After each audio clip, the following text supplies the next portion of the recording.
Hello, it's me, French Ted, and we are here for episode number 80, I think, of our AEW TEW series, and it is night 10.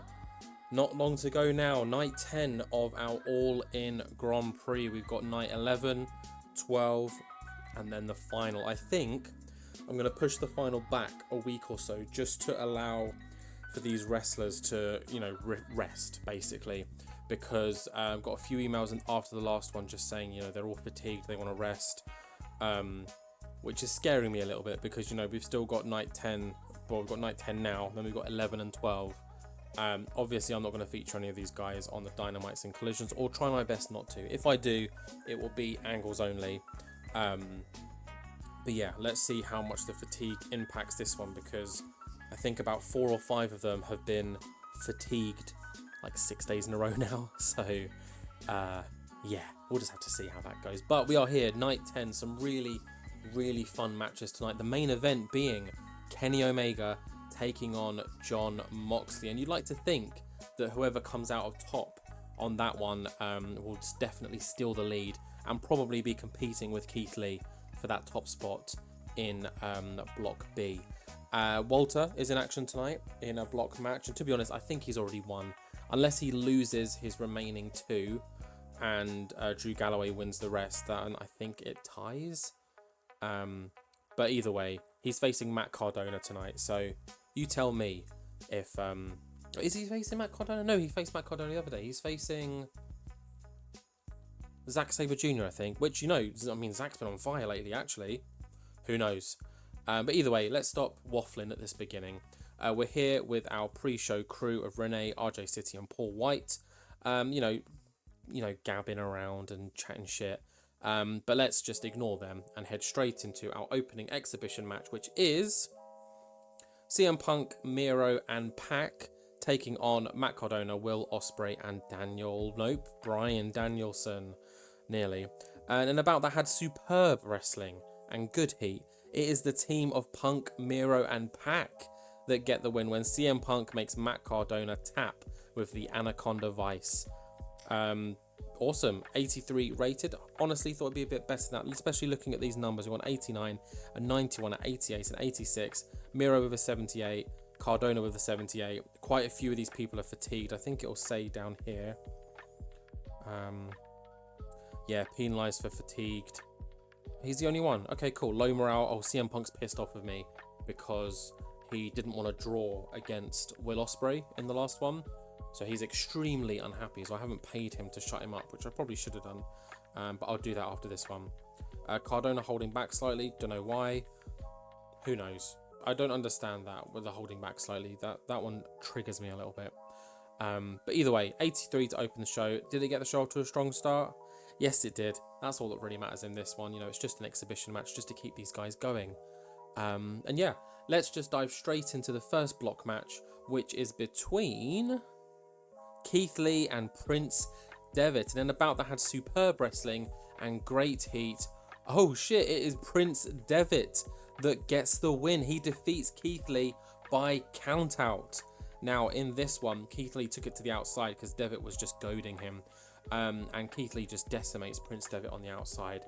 But one small slip-up meant that Devitt could take advantage. He moved out of the way of a shoulder tackle, causing Lee to go straight into the ring post. And Prince Devitt climbs up and hits his double foot stomp coup de grace from the inside to the outside, which got us up to a 7 or 8 count. And Devitt just rolled in to make the 10 count, meaning that he does defeat Keith Lee. Even though it's by count out, it is still a win, meaning Devitt secures, I think, his 2nd win of the Grand Prix. So congratulations, Devitt. I mean, a win's a win, am I right? Keith Lee slipping at what you could say the final hurdle.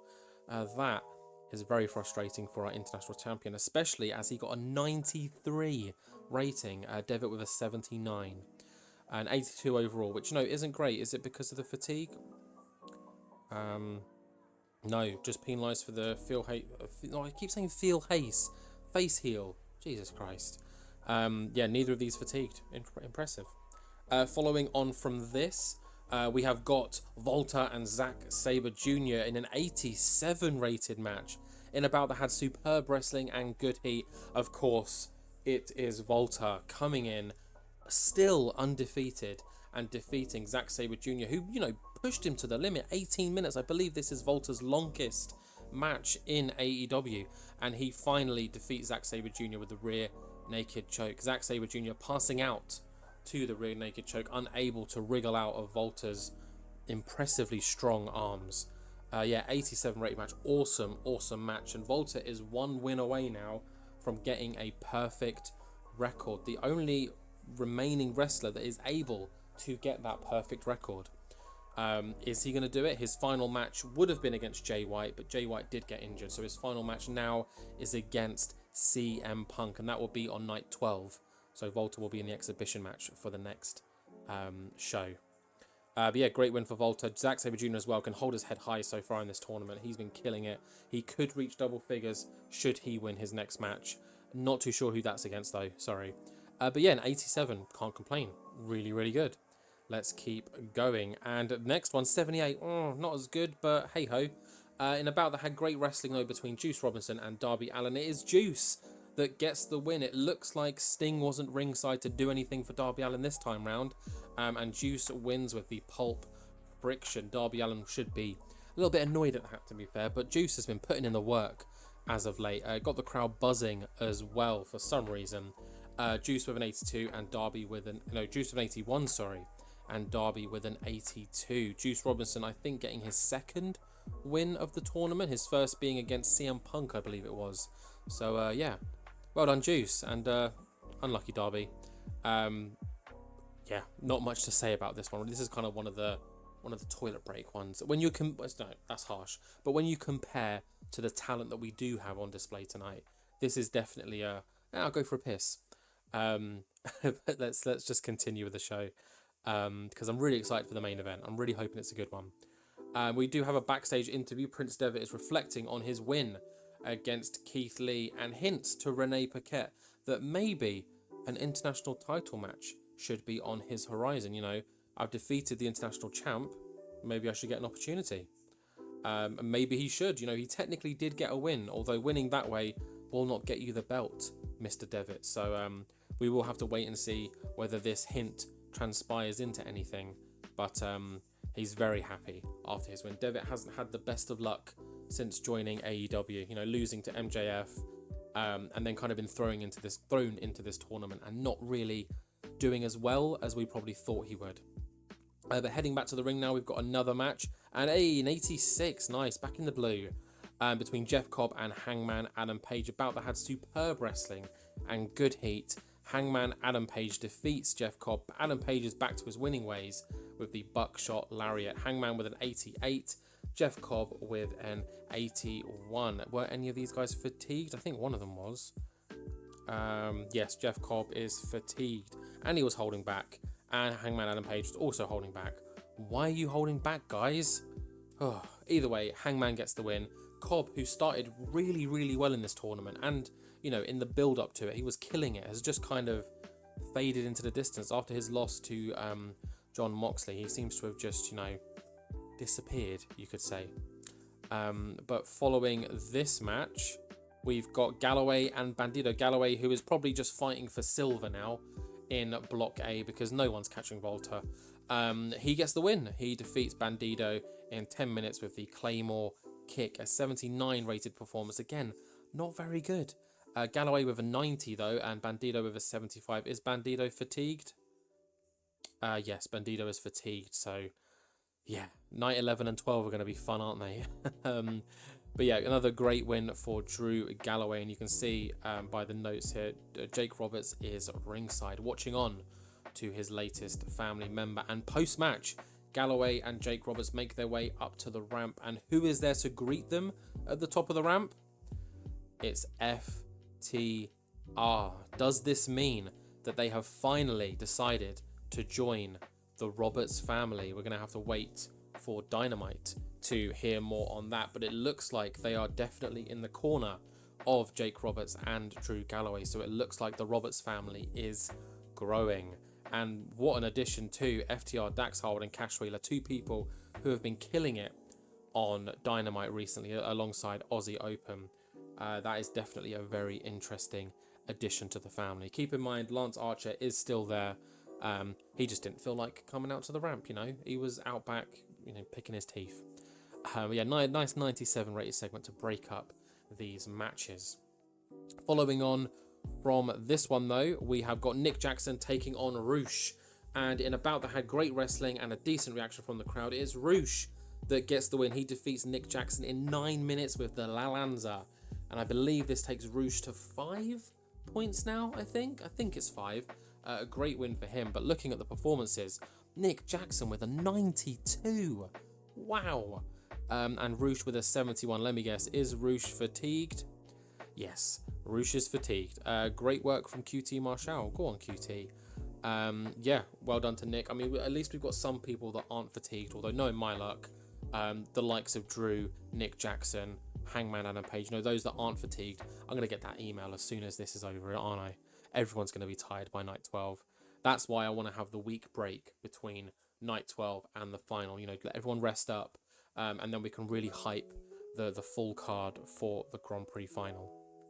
But following this, I believe it might be main event time. The AEW World Heavyweight Champion Jon Moxley, who is currently undefeated, I believe. I think he's got a whole bunch of wins and 1 draw, which I think was against Pac.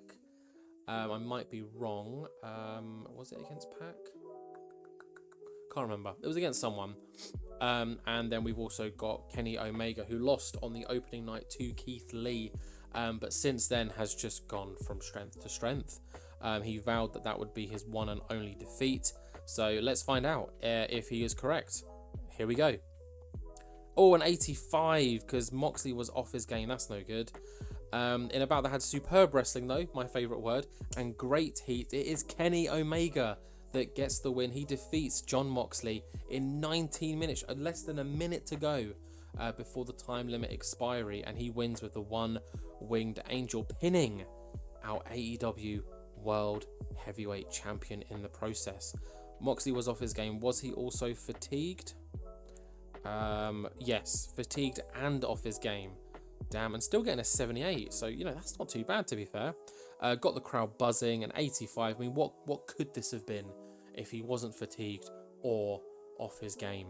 But nonetheless, I think the big story to take out of this is Kenny Omega wins, and I believe that puts him top of Block B for the first time in the Grand Prix. So let's finish the show and see how we did. An 86. I mean, we knew this wasn't going to be a great one. The fatigue is hitting us hard, which means that, night 11 and 12 are not going to be fun. Thankfully, though, we've got the Dynamite break, so that's a day's rest for everyone. And then we are straight back into it with night 11 and night 12. Yeah, some really interesting matchups here. I mean, Keith Lee losing by countout. Volta, of course, winning as always. Juice Robinson was kind of a surprise win. I don't know. What do you guys think? Hangman Adam Page finally getting a win. Former world champion here, and he's really struggling in this Grand Prix format. Galloway, would have probably been the winner of the block should Volta have not debuted. Rouge getting an amazing win over Nick Jackson, and of course Kenny Omega, I believe now topping the group, and we can check that now.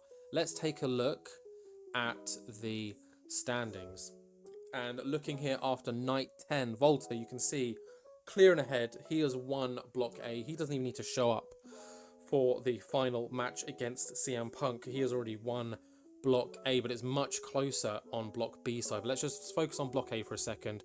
Volta's at the top with 16 points, Drew Galloway with 12, Will Ospreay on 9, Zack Sabre Jr. on 8, Punk on 7, Cardona with a full stop after name for some reason.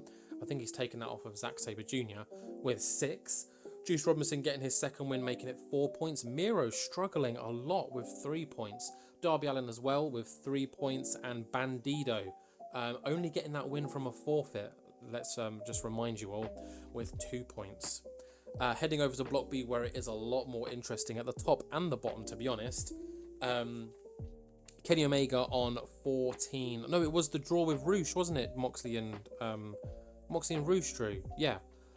Kenny Omega is now top for the first time with 14 points. He just needs to not lose, I'd say, and he can maintain that top spot. Actually, he would need to win, let's be honest. Jon Moxley very close behind on 13 points, so anything can change at the top there. Same with Keith Lee. It could be any of those three men, because I don't know how we're going to do a draw. I think with a draw, we will base it off of head-to-head scores. So, for example, should Kenny lose, Moxley lose, and Keith Lee win, then it will be between Keith Lee and Kenny Omega, and based on their head-to-head, Keith Lee would be top because he defeated Kenny Omega, if that makes any sense. And then should Kenny lose and Moxley draw, Kenny would progress because Kenny defeated Moxley. That makes sense? Cool. But yeah, just below that, we've got Pac and Bryan Danielson sitting pretty on 7 points each. Rouge with the most recent win getting him up to 5th, and then sitting at the bottom, joint bottom, we've got 4 exceptional talents that, you know, really shouldn't be struggling this much. Jeff Cobb, Hangman Adam Page, Prince Devitt, and Nick Jackson, all on 4 points. And yeah, that is how we end night 10. Night 11 is not up next. We have got Dynamite, where I'm sure we will see more information from FTR regarding their status with the Roberts family. Are they in? Are they out? We will have to wait and see. And then after that, well, after Dynamite, the following episode, we will have night 11 and night 12, where we will decide who will be facing Volta, because let's be honest, Volta is through. Who will be facing Volta in the Grand Prix final? Remember, the winner gets to main event All Out, and will face the AEW World Heavyweight Champion, whoever that may be. And of course, if Moxley is the one that progresses from Block B and then defeats Volta, he will get to choose his opponent, should he still be the AEW World Heavyweight Champion by the time All Out comes around. But that is it for this one, guys. I hope you enjoyed. The fatigue is really killing us now, isn't it? It's going to be very interesting to see how low we can get some of these match ratings. I'm just really hoping that nobody gets seriously injured, because we've already got that one injury from Jay White, which was heartbreaking enough. But yeah, we've got Dynamite coming up next. The fallout from FTR. I'm sure we'll see more from Jade Cargill and Hikaru Shida, among other things. But yeah, with that one, please like, comment, subscribe, share, do it all. And I'll see you in the next one.